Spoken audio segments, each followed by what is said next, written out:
வணக்கம் நேர்களே, நான் உங்கள் ஆஸ்ட்ரோ பூர்ணா. இன்னைக்கு நாம பார்க்கக்கூடிய சிறப்பு பதிவு ஜூலை மாத பலன்கள். ஜூலை மாதத்துல கிரகங்களின் கோச்சார நிலவரங்கள் எப்படி இருக்க போகுது, அது ஒவ்வொரு ராசி என்பர்களுக்கும் என்ன மாதிரியான பலனை கொடுக்க போகுது அப்படின்றத இந்த பதிவுல நம்ம தெளிவா பார்க்கலாம். முதல்ல கோச்சார நிலவரப்படி கிரகங்கள் எந்தெந்த அமைப்புல இருக்கு அப்படின்னு பார்க்கும்போது, இந்த மாதத்துல ஜூலை மாதத்துல 13ஆம் தேதி சனி அந்த காலபுருஷனுக்கு 12ஆம் இடத்துல வக்ர நிலையை அடைகிறார். 12ஆம் இடம்ன்ற அந்த மீன ராசியில சனி பகவான் வக்ர நிலையை அடைகிறார். அடுத்து 17ஆம் தேதி ஜூலை மாதம் சூரியன் ஆகப்பட்டவர் மிதுன ராசியிலிருந்து கடக ராசிக்கு பெயர்ச்சியாகி வர்றார். அடுத்து 18ஆம் தேதி 7வது மாதம், அதாவது 18ஆம் தேதி ஜூலை மாதம் அந்த புதனாகப்பட்டவர் வக்ர நிலைக்கு வருகிறார். 26ஆம் தேதி ஜூலை மாதம் அந்த சூரியன் ஆகப்பட்டவர் ரிஷப ராசியிலிருந்து தன்னுடைய சொந்த வீட்டில இருந்து மிதுன ராசிக்கு பெயர்ச்சியாகி வர்றார். 29ஆம் தேதி ஜூலை அந்த செவ்வாய் ஆகப்பட்டவர் சிம்ம ராசியிலிருந்து கன்னி ராசிக்கு பெயர்ச்சியாகி வர்றார். இந்த மாதிரியான அந்த கிரகங்களின் கோச்சார நிலவரப்படி அமைப்புகளின்படி ஒவ்வொரு ராசி என்பர்களுக்கும் அந்த தற்காலிகமான ஒரு சூழ்நிலை எந்த மாதிரி இருக்க போகுது, இதனால என்னென்ன மாற்றங்கள் இந்த ராசி என்பர்களுக்கு கிடைக்க போகுதுன்றத இந்த பதிவுல தெளிவா பார்க்க போறோம். மீன ராசி என்பர்களுக்கு ஜூலை மாதத்துல இந்த மீன ராசி என்பர்கள் நிறைய ஒரு சேஞ்சஸ் இருக்க போகுது. ஏன்னா ஜென்ம சனி வக்ர நிலை அடைகிறார். வக்ர நிலை அடையும் போது கொஞ்சம் பெட்டரா ஃபீல் பண்றதுக்கு உண்டான ஒரு நேரமாக இருக்கும். இது நாள் வரைக்கும் என்னமோ செஞ்சிட்டு இருக்கிறீங்க, என்னமோ நடந்துட்டு இருக்குது, நாங்க பாட்டுக்கு ஏதோ டிராவல் பண்ணிட்டு இருக்கிறோம் அப்படின்னு சொல்லிட்டு இருக்கக்கூடிய இந்த மீன ராசி என்பர்கள் இந்த வக்ர நிலை வரும்போது அந்த சனி பகவான் 13ஆம் தேதி வக்ரம் அடைகிறார். அந்த வக்ர நிலை அடையும் போது ஒரு பெட்டர் ஃபீலிங்ஸ்ன்றது கண்டிப்பா இந்த மீன ராசி என்பர்களுக்கு இருக்கும். இந்த மீன ராசி என்பர்கள் தன்னுடைய வாழ்நாள் பலனாக தான் இந்த ஒரு மாதத்தை அனுபவிக்க போறீங்க. ஏன்னா இந்த ஒரு மாதத்துல பாத்தீங்கன்னா உங்களுக்கு 4ஆம் இடத்துல சூரியன் குரு, 5ஆம் இடத்துல அந்த புதன், அடுத்து பாத்தீங்கன்னா 6ஆம் இடத்துல அந்த செவ்வாய் கேது, இந்த மாதிரியாக அப்படியே ராசி ஃபுல்லா உங்களுக்கு அடுத்தடுத்த ராசி ஃபுல்லா கிரகங்களா இருக்கிறதுனால எல்லா விதமான ஒரு வாய்ப்புகள், எல்லா விதமான ஒரு நிலைப்பாடுகள் எல்லாமே நிரந்தரமாகறதுக்கு உண்டான ஒரு நேரம். ஒரு வீடு வாங்கணும்னு முயற்சி பண்ணீங்கன்னா அதுல ஒரு நல்ல ஒரு சாதகமான ஒரு சூழ்நிலை. அடுத்து ஒரு வெளிநாடு போகணும் முயற்சி பண்றீங்க அப்படின்னா அதுல ஒரு சாதகமான ஒரு சூழ்நிலை. ஒரு மேற்படிப்பு படிக்கணும் ஆசைப்படுறீங்க, அதுல ஒரு சாதகமான சூழ்நிலை.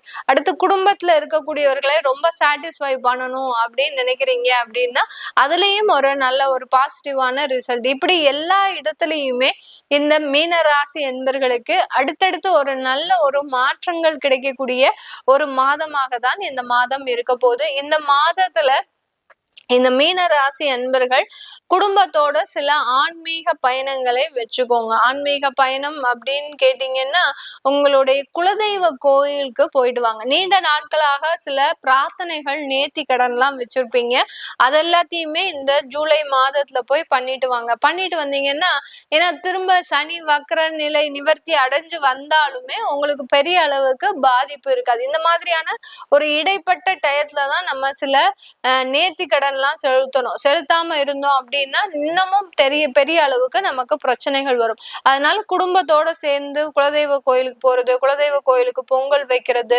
இதெல்லாம் செஞ்சுட்டீங்க அப்படின்னா ஒரு பெட்டர் ரிலீஃப் அப்படின்றது இந்த ராசி என்பர்களுக்கு மீண்டும் கிடைக்கக்கூடிய ஒரு நேரமாக இருக்கும். உங்களுடைய 3ஆம் இடத்துல அந்த சுக்கிரன் ஆட்சி பெற்று இருக்கிறதுனால வெளியிடத்துல போய் வேலைக்கு போறீங்க அப்படின்னா பண வரவுகள் சூப்பரா இருக்கும். வெளியூருக்கு போய் நீங்க வேலைக்கு போறீங்க அப்படின்னா கண்டிப்பாக வருமானங்கள் அதிகரிக்கக்கூடிய ஒரு நேரம்.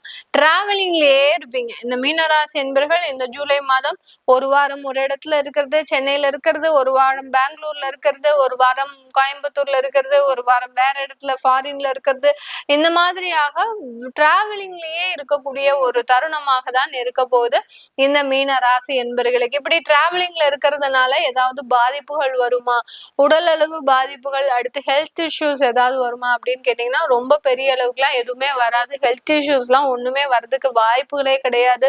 உங்களுடைய 4ஆம் இடத்துல அந்த சூரியனும் குருவும் இருக்கிறாரு. அதனால ஹெல்த் ரொம்ப டெவலப்பா தான் ஆகும். ஒரு உடல் வலிமைன்றது ரொம்ப அதிகமாக இருக்கக்கூடிய ஒரு தருணம்.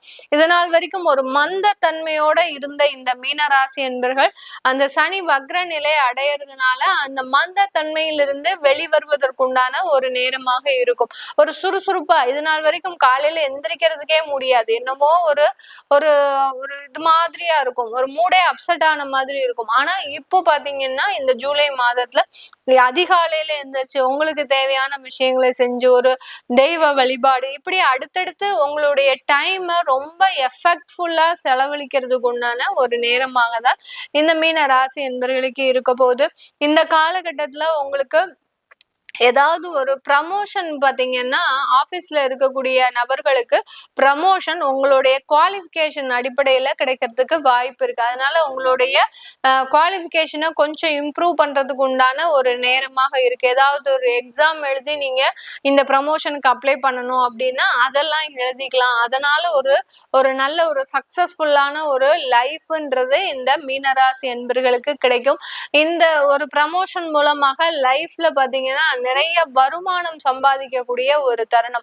குடும்பம்லாம் அப்புறம்தான், வருமானம் தான் முக்கியம் அப்படின்ற மாதிரியாக இந்த மீன ராசி என்பர்கள் வருமானத்தை நோக்கியே இந்த காலகட்டம் முழுவதுமாக பயணிக்கக்கூடிய ஒரு நேரமாக இருக்கும். இந்த காலகட்டம் இந்த மீன ராசி என்பர்கள் மிக பெரிய அளவுக்கு அந்த வருமானத்துல கான்சென்ட்ரேட் பண்ணுவீங்க. இந்த மாதிரியான ப்ரமோஷனுக்கு உண்டான ஒரு எக்ஸாம்ஸ் எல்லாம் எழுதுறதுக்கு உண்டான வாய்ப்புகள் அதிகமா இருக்கும். யார் யாரெல்லாம் அரசாங்கத்துல வேலை பாக்குறீங்களோ அவங்களுக்கு எல்லாருக்குமே இந்த அரசாங்க உத்தியோகத்துல நல்ல ஒரு பதவி மாற்றம்ன்றது கண்டிப்பா கிடைக்கக்கூடிய ஒரு நேரம். அந்த பதவி மாற்றத்தினால ஏதாவது ஒரு இடர்பாடுகள் வருமா அப்படின்னு கேட்டீங்கன்னா கண்டிப்பா வராது. பதவி மாற்றத்தின் மூலமாக உங்களுடைய மதிப்பு மரியாதை இன்க்ரீஸ் ஆகும். ஒரு சூப்பரிண்டெண்டா இருந்தவங்க பாத்தீங்கன்னா ஒரு இன்ஸ்பெக்டர் லெவலுக்கு போறக்கூடிய ஒரு டைம். அடுத்து பாத்தீங்கன்னா அவங்களுக்கு ஒரு அதிகாரியா இருக்கிறவங்க அதுக்கு மேல போகக்கூடிய ஒரு டைம். இப்படி அந்த பதவி உயர்வுகள்ன்றது அடிக்கடி உங்களுக்கு சேஞ்ச் ஆகக்கூடிய ஒரு நேரமாக தான் இந்த மீன ராசி என்பர்களுக்கு இருக்க போது. வெளியூர் வெளிநாட்டுல எல்லாம் இருக்கக்கூடியவர்களுக்கு இந்த காலகட்டம் மேலும் ஒரு நல்ல மாற்றத்தை கொடுக்கக்கூடிய ஒரு நேரம். சாதாரணமா சொந்த ஊர்லயே இருக்கிறவங்களுக்கு இவ்வளவு ஒரு நல்ல ஒரு மாற்றம்னா வெளியூர் வெளிநாட்டுல எல்லாம் இருக்கிறவங்களுக்கு அவங்களுடைய தொழில் வயசும் சரி, அடுத்து வேலை வாய்ப்பு சம்பந்தப்பட்ட ஒரு விஷயத்திலயும் சரி நல்ல ஒரு சேஞ்சஸ் இந்த காலகட்டம் கிடைக்கிறதுக்கு உண்டான ஒரு நேரமாக இருக்கும். வேலையில உத்தியோக உயர்வு, அடுத்து பாத்தீங்கன்னா இது வருமான உயர்வு, நீங்க நினைத்த இடத்துல உங்களுக்கு நினைத்த ஒரு டிமாண்ட், அதாவது நீங்க ஏதாவது ஒரு டிமாண்ட் வச்சிருப்பீங்க அதெல்லாம் ரொம்ப ஈஸியா கிடைக்கக்கூடிய ஒரு தருணமாக இருக்கும். இன்டர்வியூ எல்லாம் அட்டன் பண்ணிட்டு வந்தாச்சு, ஆனாலும் எங்களுக்கு அந்த இந்த கால் லெட்டர் வரவே இல்லை, ஜாயின் பண்ணக்கூடிய ஒரு லெட்டர் வரவே இல்லை அப்படின்றவங்களுக்கு எல்லாம் இந்த மாதம் ஈஸியாக எளிதாக வரக்கூடிய ஒரு தருணமாக இருக்கும். இது எல்லாத்துக்குமே காரணம் அந்த சனி வக்ர நிலை அடையிறது தான். அடுத்து சூரியன் குருவும் 4ஆம் இடத்துல இருக்கிறது, உங்களுடைய ராசி அதிபதியும் 4ஆம் இடத்துல இருக்கிறது தான் இந்த மாதிரியான ஒரு மாற்றங்களுக்கு ஒரு அத்தியாயமாக ஒரு பேஸ்மெண்டாக இருக்கக்கூடிய ஒரு தருணமாக இருக்கும். நிறைய பேர் பாத்தீங்கன்னா இன்டர்வியூ நிறைய அட்டன் பண்ணக்கூடிய ஒரு தருணமாக இருக்கும். அந்த இன்டர்வியூலயும் நல்ல சக்சஸ்ஃபுல்லான ரேட்டிங்ஸ்ன்றது கண்டிப்பா இந்த மீனராசி என்பர்களுக்கு இருக்கக்கூடிய ஒரு நேரமாக இருக்கும். இது எல்லாமே நம்ம கோச்சார நிலவரப்படி பலன்களை கணிச்சு சொல்லியிருக்கிறோம். உங்களுடைய தசாபுத்தி பலன்கள், அடுத்து உங்களுடைய ஜாதக பலன்களை பார்க்கணும் விருப்பப்படுறவங்க கீழே இருக்கிற நம்பருக்கு வாட்ஸ்அப்ல அப்பாயின்மெண்ட் வாங்கிக்கிட்டு நீங்க என்கிட்ட கன்சல்ட் பண்ணிக்கலாம். உங்களிடமிருந்து விடைபெறுவது உங்கள் ஆஸ்ட்ரோ பூர்ணா. நன்றி, வணக்கம்.